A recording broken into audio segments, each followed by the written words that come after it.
अशा प्रकारे भगवंताने खूप सुंदर या धर्तीवर लीला केलेल्या आहेत. सरते शेवटी भगवंतांना आपण एके दिवशी कथा ऐकतच होतो.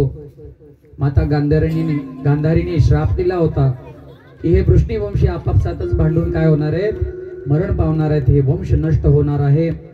आणि त्याची मेढ ठेवण्याचं कार्य भगवंतांनी केलं. द्वारकेमध्ये पिंडारक नावाचं एक क्षेत्र होतं, ज्या ठिकाणी सगळे ब्राह्मण निवास करायचे. भगवान जेव्हा द्वारकेमध्ये राहत होते त्यावेळी भगवंतांचं सानिध्य प्राप्त करण्यासाठी सगळे मोठे मोठे नामांकित ऋषी मुनी, इतकी मोठी मोठी नावं तुम्ही ऐकलेलं आहात, भागवतात वर्णन आहे. विश्वामित्र मुनी, असित, कण्व, दुर्वासा, भृगु, अंगिरा, कश्यप, वामदेव, अत्री, वशिष्ठ, नारद इत्यादी नामांकित ऋषी मुनी त्या ठिकाणी त्या पिंडारक शहरामध्ये राहत नव्हते.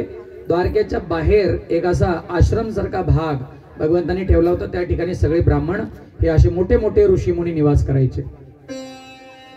एके दिवशी भगवंतांची लहान लहान मुलं खेळत खेळत त्या ठिकाणी पोहोचली. भगवंतांचा एक मुलगा, जांबवतीचा मुलगा, नाव होतं सांब. या सांबाला त्याने काय केलं, भगवंताच्या इतर मुलांनी मध्ये नका डिस्टर्ब करू, हरे कृष्णा, थांबा प्लीज, थांबा जरा, सगळे इकडे बघा, माऊली पुढे बघा. लोक येणारी येतात, मी पहिल्या दिवशी सांगितलं, येणारे येतात जाणारे जातात, आपल्याला त्यांना बघत बसायची काय गरज आहे का? उद्या तुम्ही ऐकतो जरी म्हणले तरी तुम्हाला या वेळेला कथा ऐकायला मिळणार, उद्या या वेळेला काहीच नसणार. मग तेव्हा रडत बसणार, अरे किती चांगली कथा चालली होती. आणि जेव्हा कथा चालू आहे तेव्हा काय करायचं, इकडं तिकडं बघत बसायचं. त्याला काही अर्थ आहे का? तरी मी म्हणलो की पुढे 10-15 मिनिटच कार्यक्रम चालणार, धैर्य धारण करून बसा. अशा प्रकारे लिंक तुटून जात हो. त्या सांबाला भगवंतांच्या इतर मुलांनी एका स्त्री सारखं सजवलं, नटवलं, थटवलं. कशी स्त्री म्हणे, गर्भवती स्त्री. आणि त्या सांबाला पुढं करून जाऊन त्यांनी त्या साधू संतांना विचारलं की म्हणे ही बाई प्रसवणारी आहे, व्याहणारी आहे, आणि या बाईला मुलगा होणार आहे की मुलगी होणार आहे ते सांगा बघू, तुम्ही त्रिकालज्ञ महात्मे आहात. अशा प्रकारे त्यांनी प्रस्ताव मांडला. विचारणा केली तेव्हा त्या ठिकाणी आपल्या क्रोधासाठी प्रसिद्ध असणारे अंगिरा ऋषी होते. काय नाव होतं? अंगिरा ऋषी. एकदम अंगारासारखे लाले लाल झाले. आणि कृष्णाची देवाची मुलं आहे म्हणून तुम्ही काही करताल, साधू संतांची विटंबना करताल, हे मुळीच सहन केलं जाणार नाही. आणि त्यांनी श्राप दिला, म्हणे हा सांब आहे, हा काय मुलगी नाही, आम्ही काय वेडे आहे का? आपल्याला सगळं कळतंय आणि तुम्ही आम्हाला आमची साधू संतांची चेष्टा उडवता. श्राप देतो म्हणे, हा जो स्त्री झालेला सांब आहे याच्या गर्भातून ना मुलगा येणार ना मुलगी येणार. काय येणार याच्या पोटातून? म्हणे हा पोलादाचं मुसळ येणार आहे. मुसळ काय येणार? मुसळ. आणि त्या मुसळच ते जे आहे ते निमित्त बनणार, कारण बनणार तुमच्या वंशाला समूळ नष्ट करण्याचं. असा भयंकर श्राप दिला. आणि त्या ठिकाणी ती मुलं घाबरली, पळत पळत पोचली राज दरबारामध्ये. उग्रसेन महाराज बसले होते, कृष्ण बसले होते, उद्धव बसले होते, बलराम बसले होते. सगळ्यांच्या पुढे त्या मुलांनी ही गोष्ट मांडली, घटलेली सगळी घटना सांगितली, इत्तंभूत माहिती दिली. सगळे घाबरले. उग्रसेनाने आदेश दिला, म्हणे ते काढा बघू मुसळ. आणि खरंच मुसळ निघालं. त्या मुसळाला तुम्ही चूर्णीभूत करा, एकदम बारीक चूर्ण करा, याचं पावडर करा या मुसळाची, पिष्टिका बनवा. आणि ती पावडर काय करा म्हणे, नेऊन समुद्रात टाकून द्या. आणि तसंच केलं त्यांनी. त्याला चेचलं, बारीक केलं आणि समुद्रात टाकून दिलं. आणि ती पावडर वाहत वाहत वाहत वाहत कुठं आली? समुद्र आपल्या पोटात काय ठेवतो का? सगळं बाहेर टाकून देतो. वाहत वाहत ती त्या ठिकाणी प्रभास क्षेत्र आहे त्या ठिकाणी ती पोचली. आणि त्या ठिकाणी भल्लक तीर्थ आहे, भल्लक तीर्थ, त्या ठिकाणी ती पोचली. आणि त्या ठिकाणी त्या पावडर पासून जे आहे ना, एक विशेष प्रकारचं गवत जन्माला आलं. बांबूचं जे झुरमुट असतं ना ते प्रकट झालं. त्याच्यातून अशी एक बांबू तयार झाला एरका नावाचा बांबू तयार झाला, ज्या बांबूमध्ये गाठी नसतात, असे एरका नावाचं गवत तयार झालं आणि मोठं मोठं गवत झालं ते. आणि त्याच्यातलं चुकून एक मोठा भाग पोलादाचा तो असा अखंडच पाण्यात पडला होता. त्या समुद्रातल्या एका माशाने तो भाग खाल्ला आणि जरा नावाचा एक व्याध होता, त्या व्याधाच्या त्या जाळ्यामध्ये तो मासा सापडला आणि त्या माशाला कापला असता त्याच्या पोटातून तो पोलादाचा तुकडा निघाला. आणि त्या व्याधाने काय करावं, त्या जरा नावाच्या त्या शिकाऱ्यांनी त्याला धारदार करून त्याचा बाण तयार केला. काय तयार केला? बाण तयार केला. भगवान श्रीकृष्णांनी सगळ्या वृष्णीवंशीयांना सांगितलं की आपण नारायणाच्या प्रसन्नतेसाठी चला यज्ञ करू. आणि प्रभास क्षेत्री त्या ठिकाणी ते आले. त्यांनी देवाच्या प्रसन्नतेसाठी यज्ञ केलेला आहे, विष्णूच्या प्रसन्नतेसाठी. सगळे यज्ञ अनुष्ठान पूर्ण झाल्यानंतर त्यांच्या मनात भाव आला की आता थोडस विश्राम केलं पाहिजे. आता आज जमणार कथा, उद्या कीर्तन झालं, दिंडी निघाली, ग्रंथ दिंडी, प्रसाद मिळाला की मग बांगडे परिवार काय झालं, मग रिलॅक्स, मग मोकळा श्वास सोडायचा की नाही. अशा प्रकारे भगवंतांनी सुद्धा यज्ञ केल्यानंतर विचार केला आता थोडस मनोरंजन झालं पाहिजे. तर त्या ठिकाणी वृष्णीवंशात ते क्षत्रिय आहेत, नाच गाणं तर करणार नाही. चेष्टा मस्करकीमध्ये त्यांनी एक दुसऱ्याबरोबर काय करायला सुरुवात केली, द्वंद्व युद्ध सुरुवात केलं. चेष्टेमध्ये युद्ध. आणि बघता बघता त्या युद्धाने गंभीर रूप धारण केलं. एक दुसऱ्यावर जीव घेणं, हल्ला करू लागले. आणि बघता बघता भांडणं अशी भयंकर पेटली. काय कारण होतं, त्या ठिकाणी मैरेक नावाचं मादक द्रव्य होतं, ते त्यांनी प्राशन केलं होतं. आणि त्या दारूच्या प्रभावाखाली, त्या मदिरेच्या प्रभावाखाली एक दुसऱ्यावर हल्ला करू लागले आणि आपापसात भिडूनच मरू लागले. इतकं घमासान त्या वृष्णीवंशीय यादवामध्ये युद्ध झालं की सगळे शस्त्रास्त्र तुटून फुटून मोडून गेले. हो, शेवटी काही लोक शिल्लक राहिली, पण एक दुसऱ्याला मारण्यासाठी शस्त्रास्त्र राहिले नाही. तर ती एरका नावाचे जे बांबू आले होते त्यांनी तेच उपटून काढले. बघा कसं संतांचं वचन पूर्ण होतं. ते निमित्त बनलं, ते मुसळानीच ती गवत आलं होतं ते. आणि ते गवत एक दुसऱ्याच्या डोक्यात त्या काट्या घालून, बांबू घालून आपापसात लढाई करून सगळे मरून गेले. बळीराम दादाने सगळ्यांना खूप थांबवण्याचा प्रयत्न केला, पण यावेळी बळीराम दादांना सुद्धा ते शक्य झालं नाही. तेव्हा बळीराम दादांना कळालं की आता भगवंतांच्या अवताराचा हा शेवटचा टप्पा चालू आहे, अंत्यलीला चालू आहे. बळीराम दादांनी सुद्धा समुद्राकडे तोंड करून बसलेले आहे. भगवान श्री विष्णूंचं ध्यान करत आपल्या मूळ शेष रूपामध्ये प्रकट होऊन ते त्या समुद्रामध्ये गेले. आणि अशा प्रकारे ते क्षीरसागरामध्ये पुन्हा एकदा जाऊन शेषशय्या बनलेले आहे. भगवान श्रीकृष्ण ते स्थान सोडून निवांत निर्जन ठिकाणी गेले. अश्वत्थ वृक्षाला पाठ लावून आपला उजवा पाय डाव्या मांडीवर ठेवून भगवंत असत बसलेले आहे ध्यानस्थ मुद्रेमध्ये. आणि त्या ठिकाणी भगवंतांना जसं जन्माच्या वेळी 4 हात होते, तसं लीला संवरणाच्या वेळी सुद्धा त्यांनी आपले 4 हात प्रकट केलेले आहेत. त्याच्यामध्ये क्रमशः शंख, चक्र, गदा आणि पद्मदेवानी धारण केलेलं. त्या ठिकाणी हा जरा नावाचा व्याध आला, लांबून भगवंतांच्या चरणाचा लालिमा, त्याला असं वाटलं एखादा जनावर आहे. त्यांनी बाण मारला, तो देवाच्या पायात लागला. त्यांनी येऊन देवाची माफी मागितली. भगवंत म्हणाले मला निमित्तच हवं होतं आपल्या धामी जाण्यासाठी. भगवंतांनी त्याला आशीर्वाद दिला, तिथून हाकलून दिलं. त्या ठिकाणी भगवंतांचा जिवलग मित्र उद्धव आलेला आहे. भगवंतांचा सारथी तर होताच दारू, उद्धव आलेला आहे. मैत्रेयी ऋषी सुद्धा त्या ठिकाणी आले होते, पण त्यांना अधिकार नव्हता. म्हणून एका झाडामाग बसून ते भगवंतांचं हे दिलेलं विशेष ज्ञान ग्रहण करत होते, भागवती ज्ञान. उद्धवाला चरणामध्ये बसून भगवंतांनी उद्धव गीता सांगितलेली. वेळेच्या अभावी आपण ती गीता घेणार नाहीये.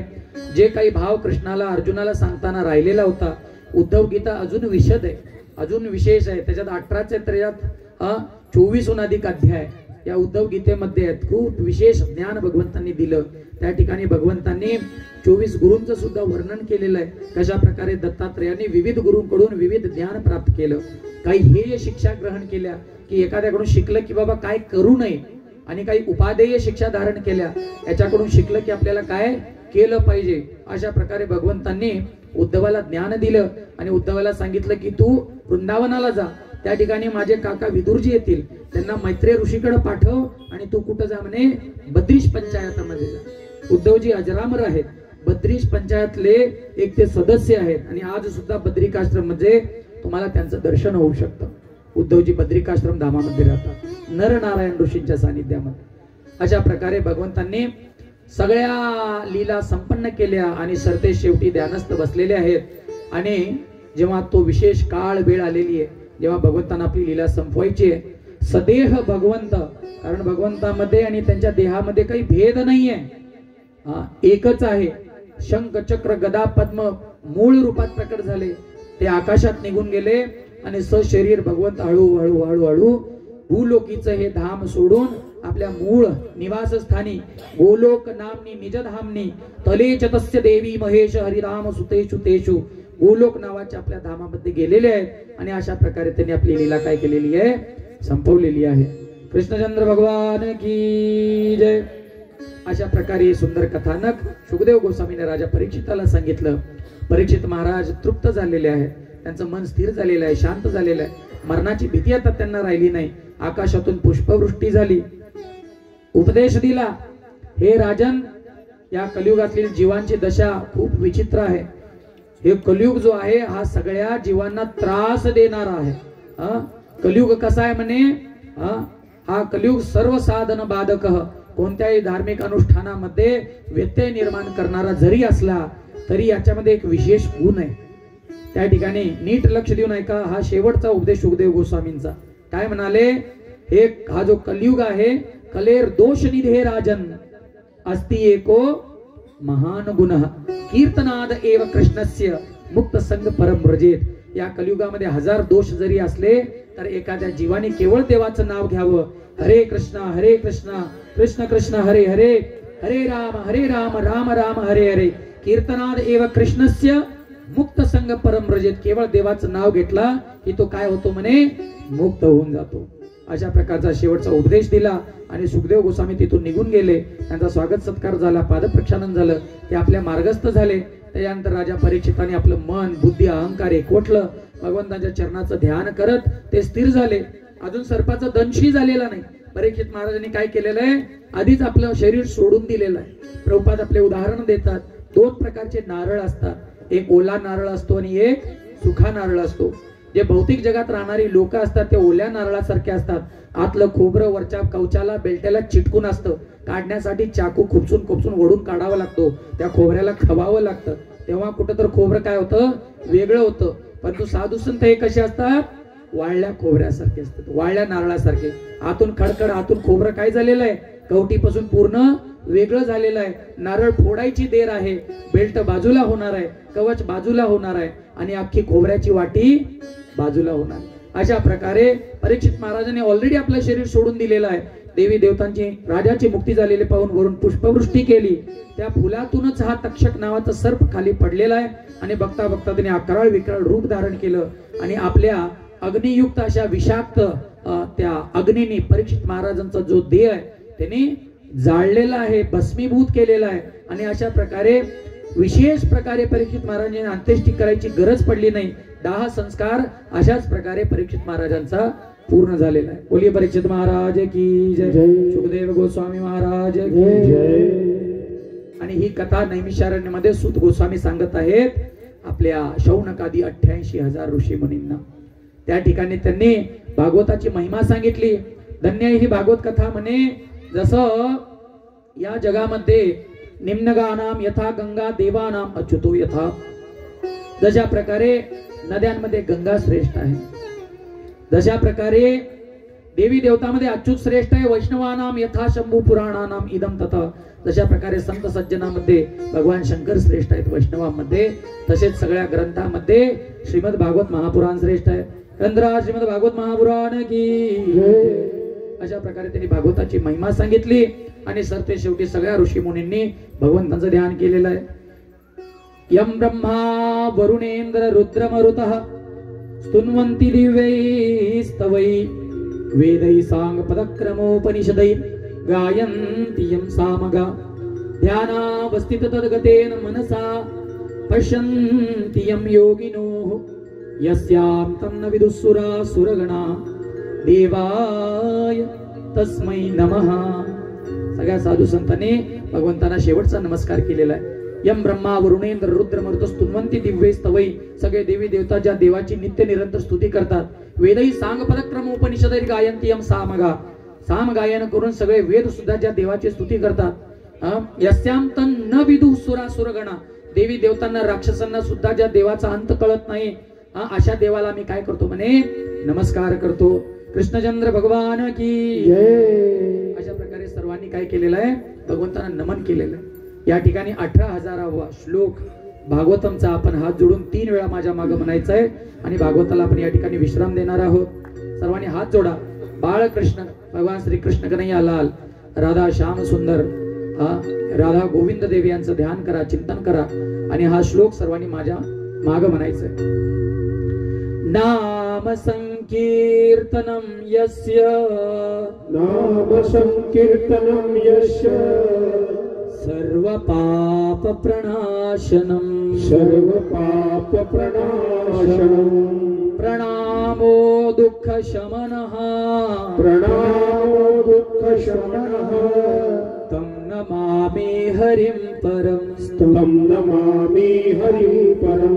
नाम संकीर्तनं यस्य, नाम संकीर्तनं यस्य, सर्व पाप प्रणाशनम, सर्व पाप प्रणाशनम, प्रणामो दुःख शमनः, प्रणामो दुःख शमनः, तं नमामि हरिं परं, तं नमामि हरिं परं. नाम संकीर्तनं यस्य, नाम संकीर्तनं यस्य, सर्व पाप प्रणाशनम, सर्व पाप प्रणाशनम, प्रणामो दुःख शमनः, प्रणामो दुःख शमनः, तं नमामि हरिं परं, तं नमामि हरिं परं. अशा प्रकारे भागवताचा हा सर्वात शेवटचा 18,000वा श्लोक. या नीट लक्ष देऊ नका. पुढे 2च मिनिटं या 2 ओळींचा अर्थ मी तुम्हाला समजावून सांगणार आहे. नाम संकीर्तनम यस्य सर्व पाप प्रणाशनम. यस्य, ज्या देवाचं केवळ नामोच्चारण केल्याने, ज्या हरींचं केवळ नाव घेतल्याने सर्व पाप प्रणाशनम, सगळ्या प्रकारची पातक, सगळ्या प्रकारची पाप, सगळ्या प्रकारचे अभद्र काय होतात, नष्ट होतात. नाम संकीर्तनम यस्य सर्व पाप प्रणाशनम. आणि त्याचबरोबर प्रणामो दुःख शमनः. आपण जर का नमस्कार केलं ना देवाला, खाली वाकून करून दाखवा बघू सगळे एकदा. खाली वाकून कृष्णाला नमस्कार करा. कृष्णचंद्र भगवान की. केवळ आपली जी मान आहे, आपलं जे मुंड आहे, आपलं जे धड शरीर, आपण नतमस्तक झालो त्या पांडुरंगाच्या चरणी, त्या कृष्णाच्या, गोविंदाच्या, रामचंद्रांच्या चरणी. प्रणामो दुःख शमनः. सगळ्या प्रकारची दुःख काय होतील म्हणे, आपली नष्ट होऊन जातील. जसं मी पहिल्या दिवशी सांगत होतो, या जगामध्ये प्रत्येक व्यक्ती सुखाच्या शोधात आहे, प्रत्येक व्यक्ती दुःखी आहे. का? कारण तो या दुःखालयामध्ये वास करतो. दुःखालयम अशाश्वतम अनित्यम सुखम लोकम. कृष्ण म्हणतात हे संसार कसं आहे, दुःखालय आहे म्हणे. तुम्ही मला सांगा, औषधालयामध्ये भोजन मिळतं का? मिळतं का? नाही. काय मिळणार? औषध मिळणार. भोजनालयामध्ये भोजन मिळणार आहे का नाही? पुस्तकालयामध्ये पुस्तक मिळणार, ग्रंथालयामध्ये ग्रंथ मिळणार, भोजनालयामध्ये भोजन मिळणार, औषधालयामध्ये औषध मिळणार. ज्याचं आलय आहे, आगार आहे, भंडार आहे, तेच वस्तू त्या ठिकाणी मिळणार का नाही? तर अशा प्रकारे संसार जर का दुःखालय असेल तर आपल्याला या ठिकाणी सुख मिळणार आहे का? प्रत्येक जण सुखाच्या शोधात आहे. सुखासाठी लागे करीशी तळमळ, सुखा लागे करीशी तळमळ, तरी तू पंढरीशी जा रे एक वेळ. तू अवघाची सुख रूप होशी, जन्मोजन्मीचे दुःख विसरशी. संत आपल्याला समजावून सांगतात, या संसारामध्ये सुख केवळ तुझं पायी सुख सर्व आहे. तुका म्हणे मज न लागो अनिक, तुझं पायी सुख सर्व आहे. तुका म्हणे माझे हेची सर्व सुख, म्हणजे याच्या व्यतिरिक्त मला दुसऱ्या कुठल्या सुखाची अपेक्षाच नाहीये. पाहिन श्रीमुख आवडीने. साधू संतांचं सगळं सुख, सगळ्या सुखाचे आगार कोण आहेत? सर्व सुखांचे आगर बाप रखमा देवी वर. तुम्हाला खऱ्या अर्थाने सुखी व्हायचं असेल तर या पांडुरंगाचा काय करावं लागणार? आश्रय घ्यावा लागणार. आणि ते आश्रय घेण्याची पद्धत म्हणजे त्यांच्या चरणामध्ये नतमस्तक झालं पाहिजे. विठोबासी शरण जावे, निज निष्ठे नाम घ्यावे. वेद अनंत बोलीला, अर्थ तुकाची साधीला. इतकाच अर्थ निघतो या वेदांच्या शिक्षेवरून. केवळ देवाला शरण जायचं. शरण जाणं म्हणजे देवासमोर नतमस्तक होणं. बरं, तुम्हाला अजून एक श्लोक आठवतोय म्हणून सांगतो.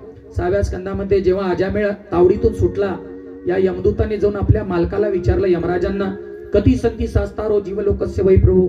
या जगामध्ये असे कित्येक लोक आहेत जे आपलं राज्य चालवायला. आम्हाला तर वाटलं तुम्हीच मेन आहे, तुम्ही सगळ्यांचा जीव घेता. पण तेव्हा यमराज म्हणाले ना ना ना ना, माझ्यापेक्षा श्रेष्ठ नारायण आहेत. आम्ही तर सगळे त्यांचे कोण आहोत? दास आहोत. आणि सावधान, जो देवाचं नाव घेतो त्याच्या जवळ सुद्धा जाऊ नका. गदया विगुप्तान, भगवंताच्या गदेपासून ते सुरक्षित राहतात. तुम्ही जवळ गेला तर डोक्यात काय पडणार आहे? गदा पडल्याशिवाय राहणार नाही. तर त्यावेळी यमदूतांनी क्लिअर कट विचारलं. यावेळेला जसं तसं आपला जीव वाचला. आमची मुलं रस्त्यावर आली असती म्हणे महाराज. आता मला स्पष्ट सांगा की नरकामध्ये कुणाला आणलं जातं? क्लिअर कट सांगा. तर त्या ठिकाणी एक श्लोक शुभदेव गोस्वामी म्हणतात, जिव्हा न भक्ती भगवत गुणनामधेयम चेता न स्मृती चरणारविंदम कृष्णाय नो नमति यच्छिरे एकदापि तानान यद्वमसतो अकृत विष्णुकृत्या. ते म्हणाले जिव्हा न भक्ती भगवत गुणनामधेयम, ज्याच्या मुखातून देवाचं नाव येत नाही ना, अशा लोकांना तान आन यध्वम असतो, अशा राक्षसांना घेऊन या. यात्र दंडेन शुद्धते, त्यांना आपण कुठून काढू, त्यांना नीट करू. ज्याच्या तोंडातून देवाचं नाव येत नाही. म्हणा हरे कृष्णा कृष्ण कृष्ण हरे हरे, हरे राम राम राम हरे. वाचला तुम्ही नरकात जायपासून वाचलेला आहात. जो देवाचं नाव घेत नाही त्याला काय करा म्हणे? नरकात घेऊन या. तो जो यमदूत होता खूप बुद्धिमान होता. तो म्हणला देवा एकदम बरोबर आहे, जो देवाचं नाव घेणार नाही त्याला आम्ही नरकात घेऊन येणार. पण माझा एक प्रश्न आहे. म्हणे काय प्रश्न आहे? समजा एखादा गुंगा असला, बोलायलाच येत नसला, मुक्का असला तर? आहे की नाही? प्रामाणिक प्रश्न आहे की नाही? समजा एखाद्याला बोलताच येत नाही, त्याने काय करा? मग तेव्हा यमराज म्हणाले त्याच्यासाठी दुसरी लाईन आहे. जिव्हा न भक्ती भगवत गुरुनाम ध्येयम चेतः न स्मरति तच्चरणारविंदम. जो भगवंताचं अखंड चिंतन करत नाही, तोंडात जीभ नसली तर काय झालं? चिंतन तर करू शकतो. ज्याला जीभ आहे त्यांनी देवाचं नाव घेतलंच पाहिजे. आणि नसली तर काय केलं पाहिजे? अखंड चिंतन विठोबाचे ते करत राहिलं पाहिजे. तेव्हा तो यमदूत म्हणाला हे पण बरोबर आहे, जो चिंतन करत नाही त्याला आम्ही घेऊन येऊ. पण तरी सुद्धा माझा प्रश्न आहे. म्हणे आता काय?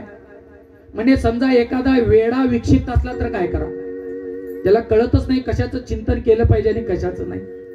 हा पण खूप चांगला प्रश्न होता. तर यमराज म्हणाले त्याच्यासाठी तिसरी लाईन आहे. जिव्हा अनभक्ती भगवत गुणनाम ध्येयम चेतः न स्मरति तच्चरणारविंदम कृष्णाय नो नमति यच्छिर एकदापि. ज्यांनी आपलं डोकं जे आहे कृष्णाच्या पांडुरंगाच्या पायावर ठेवलं नाही जीवनात कधी, अशा माणसाला भले त्याला जीवा नसू दे, तो येडा असू दे, त्याच्या आई वडिलांचं कर्तव्य त्याला नेऊन काय केलं पाहिजे? कृष्णासमोर काय केलं पाहिजे? वाकवलं पाहिजे. देवाच्या पायावर त्याचं डोकं टेकवलं पाहिजे. तर त्या गुंग्या आंधळ्या बहिऱ्या मुक्या येड्याचा सुद्धा काय होऊन जाणार म्हणे? उद्धार होऊन जाणार. आता तो यमदूत काय म्हणायच्या आधी स्वतः यमराजच म्हणाले आता असं म्हणू नको मुंडीच नसली तर, असं म्हणू नको मुंडकच नसलं तर. कळालं का? अशा प्रकारे या ठिकाणी स्पष्ट भागवताचा सार निघून येतो. देवाचं नाव घेतलं पाहिजे. नाम संकीर्तनम यस्य सर्व पाप प्रणाशनम प्रणामो दुःख शमन. काय केलं पाहिजे म्हणे? प्रणाम केलं पाहिजे. रोज सकाळी उठल्यावर सकाळ दुपार संध्याकाळ देवाच्या समोर जाऊन घरामध्ये काय असलं पाहिजे? एक देवारा असला पाहिजे. एकेकाळी देवाचं एक वेगळं मंदिर असायचं हो.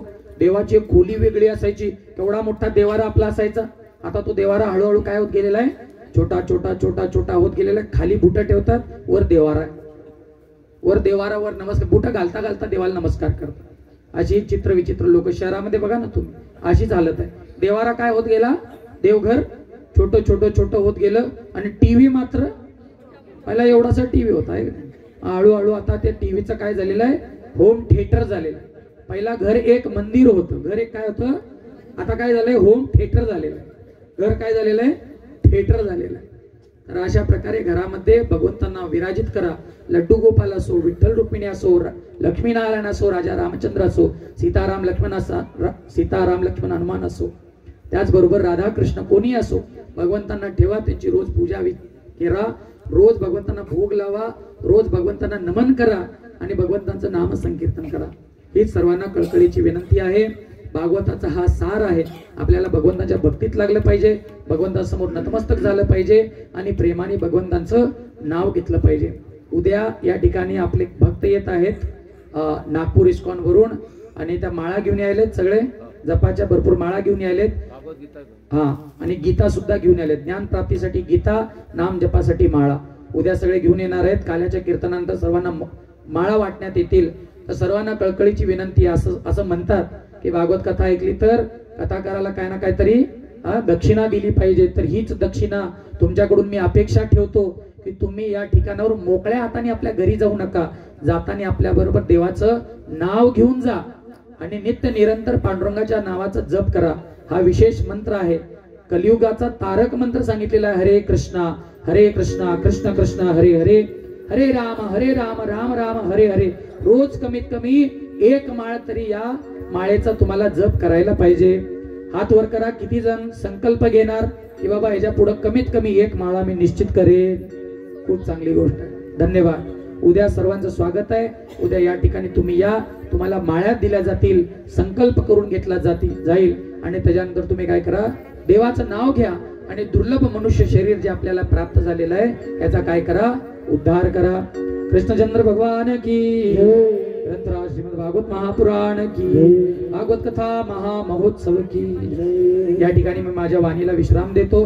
तत्पूर्वी या ठिकाणी कथा जी घडून आली याचं श्रेय खास करून आपल्या एकनाथ प्रभूजींना जातं.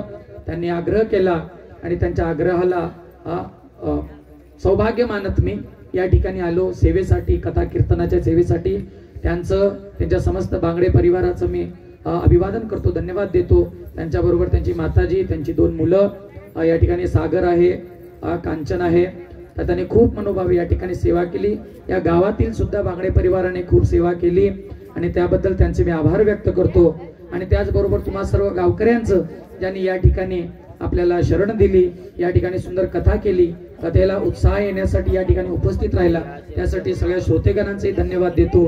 पंडाल लावणाऱ्यांचं, साऊंड सिस्टमची चांगली व्यवस्था केल्याबद्दल या साऊंडवाल्यांचे, प्रशांत भाऊंचे विशेष धन्यवाद. त्यांनी खूप चमत्कारिक साऊंड या ठिकाणी लावलेला आहे. त्याचबरोबर आपले सगळे महाराज मंडळी या ठिकाणी आलेले आहेत. भूषण कोरडे महाराजांशी अति व्यस्त आपल्या वेळेमध्ये सुद्धा वेळ काढून महाराज या ठिकाणी आले. भूषण कोरडे महाराजांचा मी मनपूर्वक आभार व्यक्त करतो. त्याचबरोबर त्यांनी आपल्या खूप सुंदर अशा सवंगड्यांना या ठिकाणी बोलवलेलं आहे. तर त्या सर्व महाराज लोकांचंही, संतोष महाराज म्हणा, आपले राजू महाराज, आपला गौरव, विशाल कायदने, तर या सगळ्यांनी खूप सुंदर साथ दिली. त्या सर्वांचेही मनपूर्वक मी आभार व्यक्त करतो. भगवंतांच्या चरणी नमन करून या गावामध्ये विद्यमान रोज दर्शन हनुमंताचं आणि राम लक्ष्मण सीता हनुमान शंकरांचं करायचो. त्यांच्या चरणी नमन करत त्या भागवत कथेला मी या ठिकाणी काय करतो, विश्राम देतो. कृष्णचंद्र भगवान की जय. जगद्गुरु श्रील प्रभुपाद की, पतित पावन श्रील गुरु महाराज की, निदाय गौर प्रेमानंदे हरी हरी बोल. कथेच्या ओघामध्ये काही चुकीचे शब्द तोंडातून आले असतील तर मी तुमच्याकडून क्षमा याचना करतो. 1 मिनिट.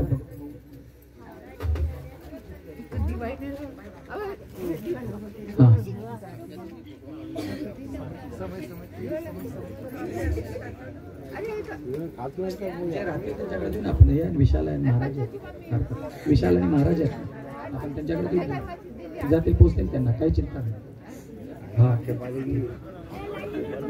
नाही मला आता काय द्यायची गरज नाही. मला उद्या करू.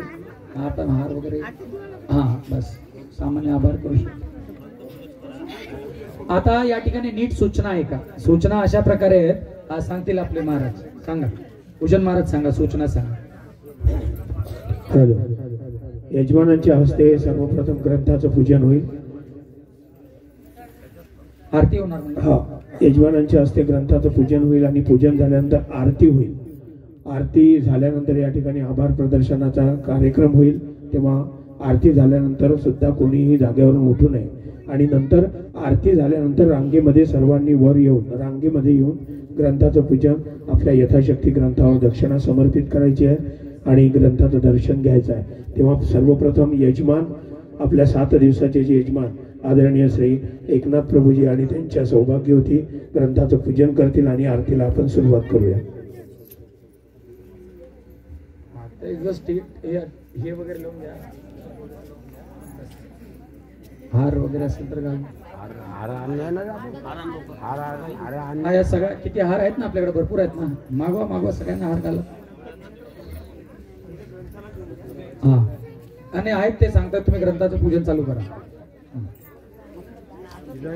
काही स्वस्ती वाचन वगैरे होऊन जाऊ द्या. हरे कृष्ण कृष्ण कृष्ण हरे हरि ओम। स्वस्ति न इंद्रो वृद्धश्रवाः स्वस्ति न पूषा विश्ववेदाः स्वस्ति न तारक्षो अरिष्टनेमि स्वस्ति न बृहस्पतिर्ददातु। श्रीमन्महागणाधिपतये नमः। श्री गणेशाम्बिकाभ्यां नमः। 15 श्रीमद्भागवत महापुराण की जय।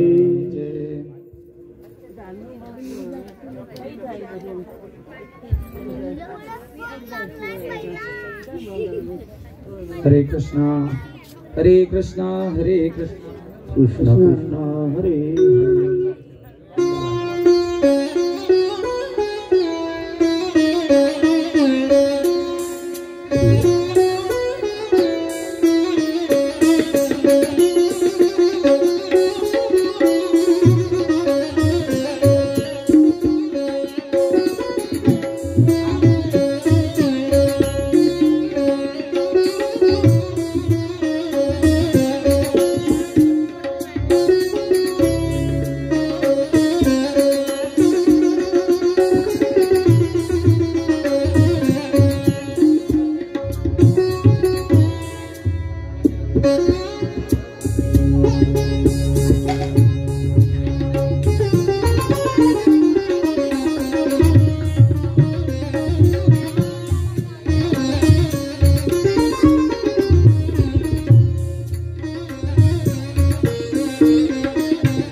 सर्वांनी कृपया आरती करता उभं राहावं.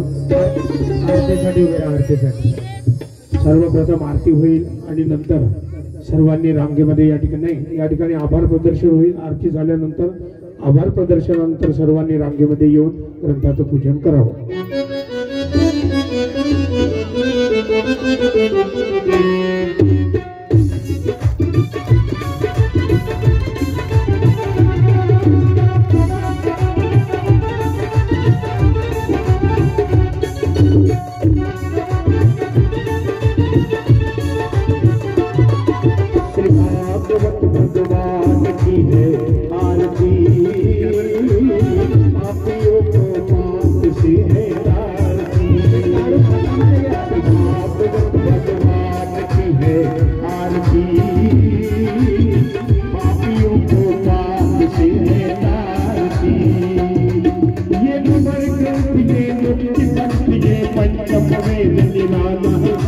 ज्योति जगाने वाला है, जगाने वाला है, ज्योति जगाने वाला है। हरि नाम यही हो, हर स्थान यही हो, हरि नाम यही, हर स्थान यही। जग के मंगल की आरती पापियों को पाप से है आरती। भागवत भगवान की है आरती, पापियों को भाग से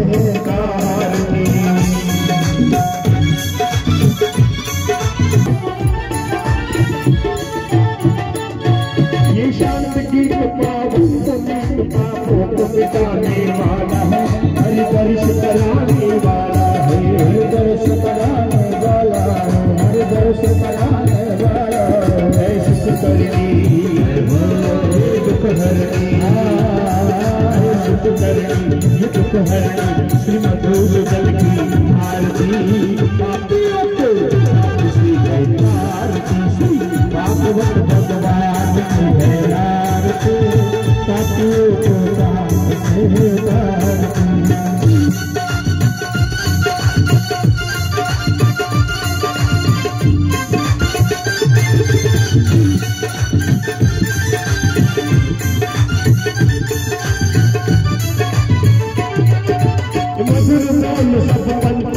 सन्मार्ग बताने वाला है, बिगड़ी को बनाने वाला है, बिगड़ी को बनाने वाला है, बिगड़ी को बनाने वाला है। श्री राम यही हो, घनश्याम यही, श्री राम यही, घनश्याम यही। प्रभु की महिमा की आरती बाप को किसी के आरती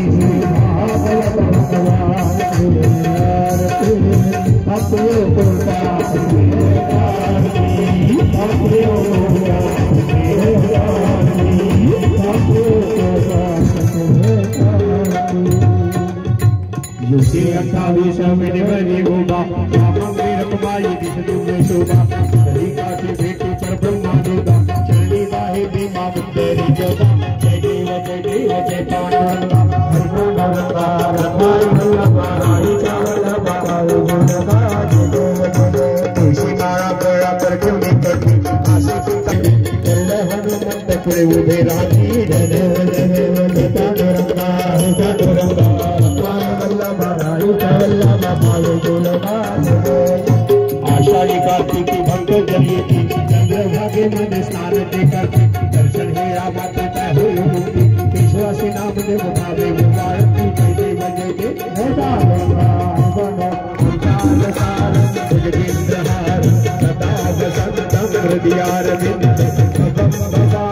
सहित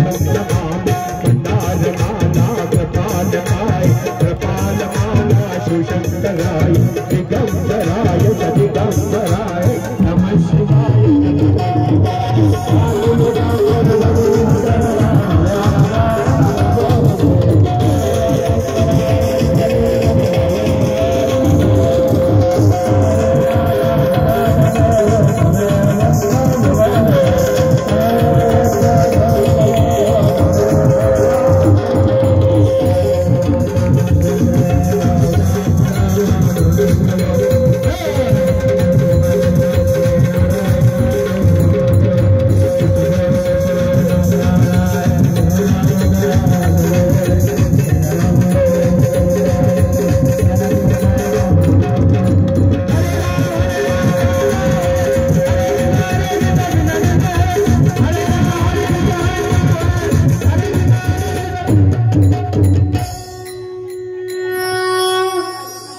गोपाल कृष्ण भगवान की जय। श्रीमद् भागवत